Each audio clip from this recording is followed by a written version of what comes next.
Old Times on the Mississippi, by Mark Twain. Read by John Greenman.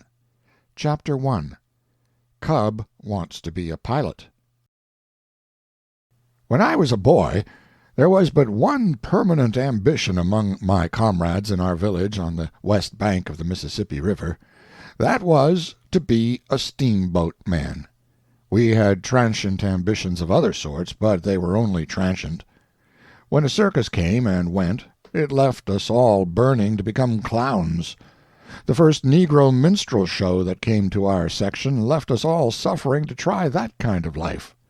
Now and then we had a hope that if we lived and were good, God would permit us to be pirates. These ambitions faded out, each in its turn, but the ambition to be a steamboat man always remained. Once a day a cheap, gaudy packet arrived upward from St. Louis, and another downward from Keokuk. Before these events had transpired, the day was glorious with expectancy. After they had transpired, the day was a dead and empty thing. Not only the boys, but the whole village felt this. After all these years I can picture that old time to myself now, just as it was then. The white town drowsing in the sunlight of a summer's morning. The streets empty, or pretty nearly so. One or two clerks sitting in front of the Water Street stores with their splint-bottomed chairs tilted back against the wall, chins on breasts, hats slouched over their faces, asleep, with shingle shavings enough around to show what broke them down. A sow and a litter of pigs loafing along the sidewalk, doing a good business in watermelon rinds and seeds. Two or three lonely little freight piles scattered about the levee.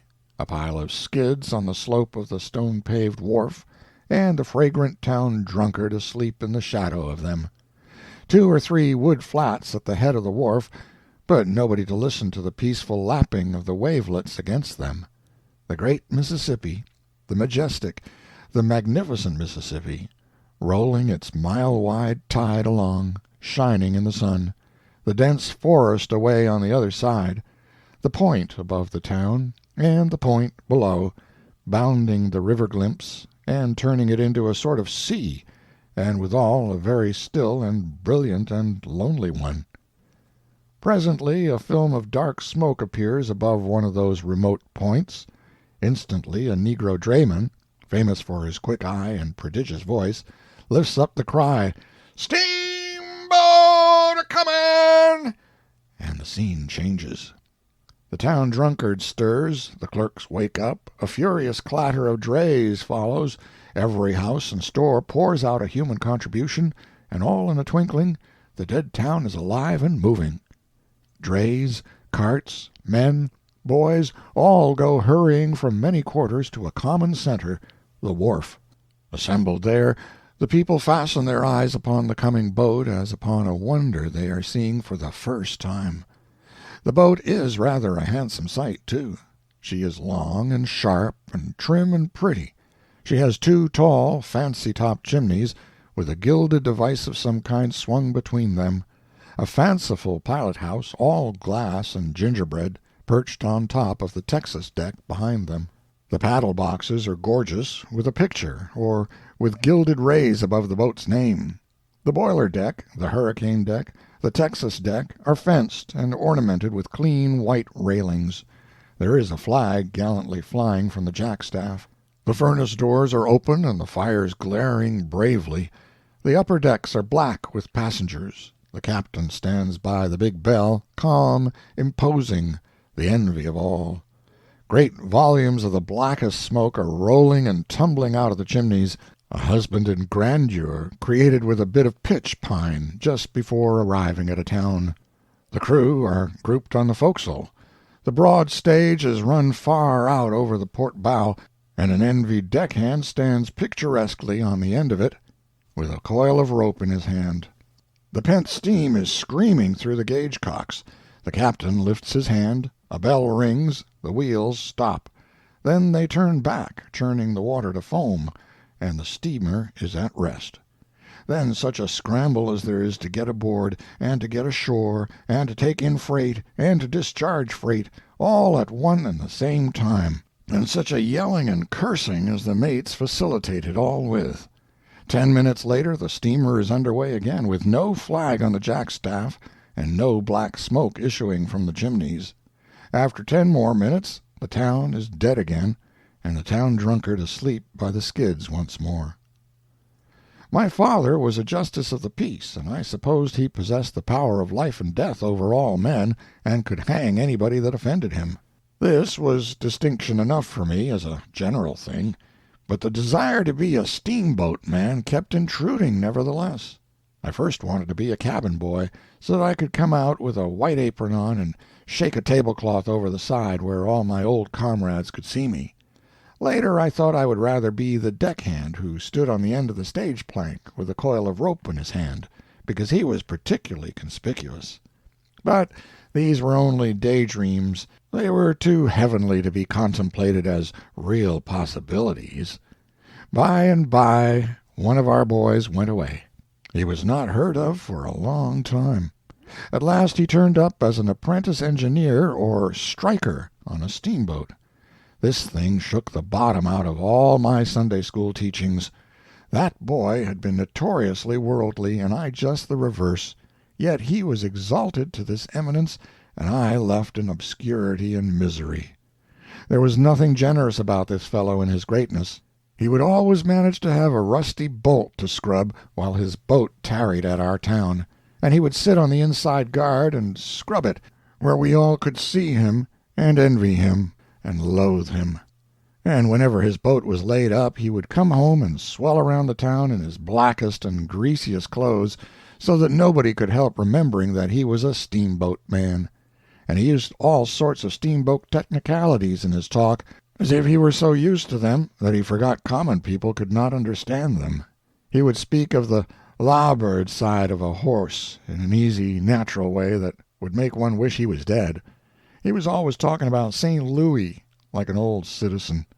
He would refer casually to occasions when he was coming down 4th Street, or when he was passing by the planter's house, or when there was a fire and he took a turn on the brakes of the old big Missouri, and then he would go on and lie about how many towns the size of ours were burned down there that day.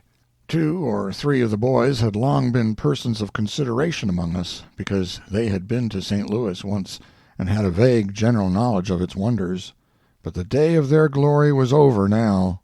They lapsed into humble silence and learned to disappear when the ruthless cub engineer approached. This fellow had money, too, and hair oil. Also an ignorant silver watch and a showy brass watch chain. He wore a leather belt and used no suspenders. If ever a youth was cordially admired and hated by his comrades, this one was. No girl could withstand his charms. He cut out every boy in the village. When his boat blew up at last, it diffused a tranquil contentment among us such as we had not known for months. But when he came home the next week, alive, renowned, and appeared in church all battered up and bandaged, a shining hero, stared at and wondered over by everybody, it seemed to us that the partiality of Providence for an undeserving reptile had reached a point where it was open to criticism. This creature's career could produce but one result, and it speedily followed. Boy after boy managed to get on the river. The minister's son became an engineer. The doctor's and the postmaster's sons became mud clerks. The wholesale liquor dealer's son became a barkeeper on a boat. 4 sons of the chief merchant and 2 sons of the county judge became pilots. Pilot was the grandest position of all. The pilot, even in those days of trivial wages, had a princely salary, from $150 to $250 a month, and no board to pay. 2 months of his wages would pay a preacher's salary for a year. Now, some of us were left disconsolate. We could not get on the river. At least, our parents would not let us. So, by and by, I ran away. I said I never would come home again till I was a pilot and could come in glory. But somehow I could not manage it. I went meekly aboard a few of the boats that lay packed together like sardines at the long St. Louis wharf, and very humbly inquired for the pilots, but got only a cold shoulder and short words from mates and clerks. I had to make the best of this sort of treatment for the time being, but I had comforting daydreams of a future when I should be a great and honored pilot with plenty of money, and could kill some of these mates and clerks and pay for them. Months afterward the hope within me struggled to a reluctant death, and I found myself without an ambition. But I was ashamed to go home. I was in Cincinnati, and I set to work to map out a new career. I had been reading about the recent exploration of the river Amazon by an expedition sent out by our government. It was said that the expedition, owing to difficulties, had not thoroughly explored a part of the country lying about the headwaters, some 4,000 miles from the mouth of the river.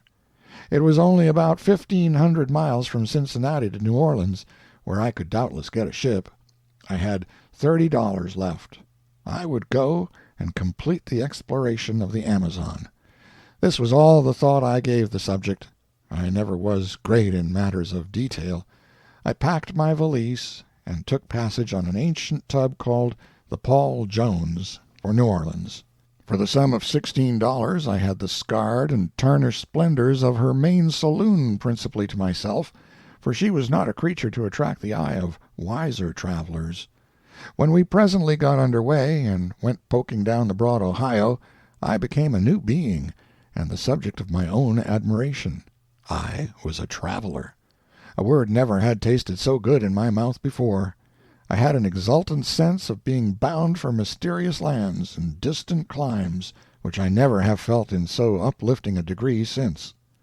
I was in such a glorified condition that all ignoble feelings departed out of me, and I was able to look down and pity the untraveled with a compassion that had hardly a trace of contempt in it. Still, when we stopped at villages and wood-yards, I could not help lolling carelessly upon the railings of the boiler-deck to enjoy the envy of the country boys on the bank. If they did not seem to discover me, I presently sneezed to attract their attention, or moved to a position where they could not help seeing me. And as soon as I knew they saw me, I gaped and stretched, and gave other signs of being mightily bored with traveling. I kept my hat off all the time, and stayed where the wind and the sun could strike me, because I wanted to get the bronzed and weather-beaten look of an old traveler. Before the second day was half gone, I experienced a joy which filled me with the purest gratitude, for I saw that the skin had begun to blister and peel off my face and neck. I wished that the boys and girls at home could see me now. We reached Louisville in time, at least the neighborhood of it. We stuck hard and fast on the rocks in the middle of the river and lay there 4 days. I was now beginning to feel a strong sense of being a part of the boat's family, a sort of infant son to the captain and younger brother to the officers. There is no estimating the pride I took in this grandeur, or the affection that began to swell and grow in me for these people.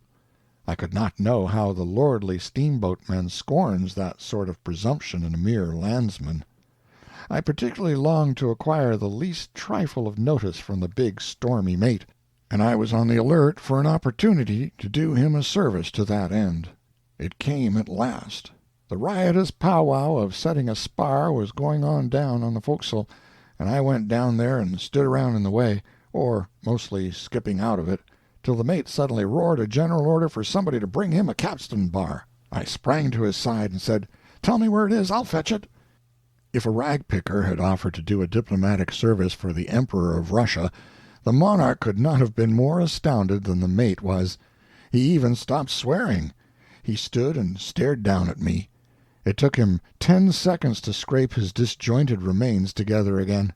Then he said impressively, "Well, if this don't beat hell," and turned to his work with the air of a man who had been confronted with a problem too abstruse for solution.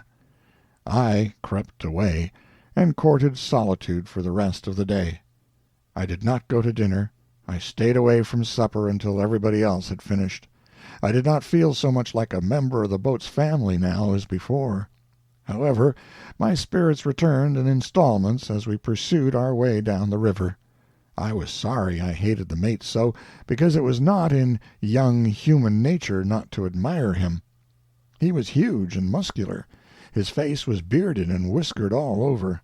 He had a red woman and a blue woman tattooed on his right arm, one on each side of a blue anchor with a red rope to it. And in the matter of profanity he was perfect. When he was getting out cargo at a landing, I was always where I could see and hear. He felt all the sublimity of his great position, and made the world feel it, too. When he gave even the simplest order he discharged it like a blast of lightning, and sent a long reverberating peal of profanity thundering after it. I could not help contrasting the way in which the average landsman would give an order with the mate's way of doing it. If the landsman should wish the gangplank moved a foot further forward, he would probably say, "James," or "William, one of you push that plank forward, please."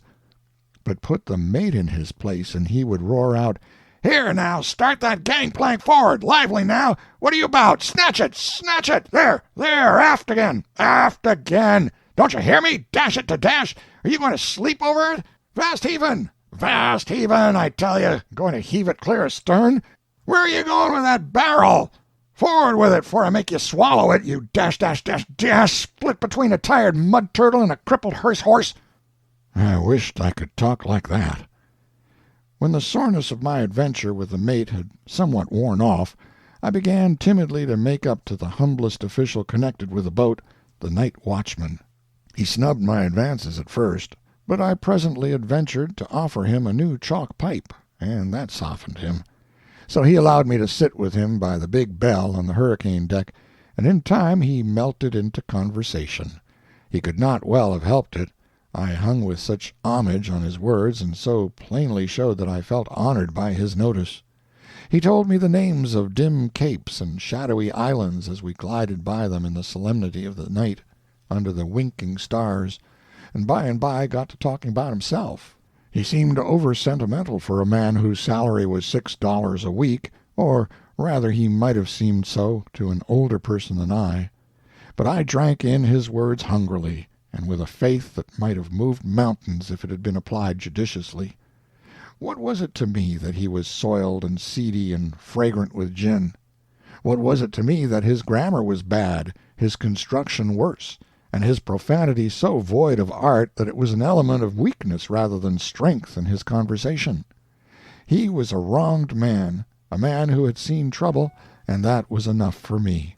As he mellowed into his plaintive history, his tears dripped upon the lantern in his lap, and I cried, too, from sympathy. He said he was the son of an English nobleman, either an earl or an alderman, he could not remember which, but believed he was both. His father, the nobleman, loved him, but his mother hated him from the cradle, and so while he was still a little boy he was sent to one of them old ancient colleges, he couldn't remember which. And by his father died, and his mother seized the property and shook him, as he phrased it.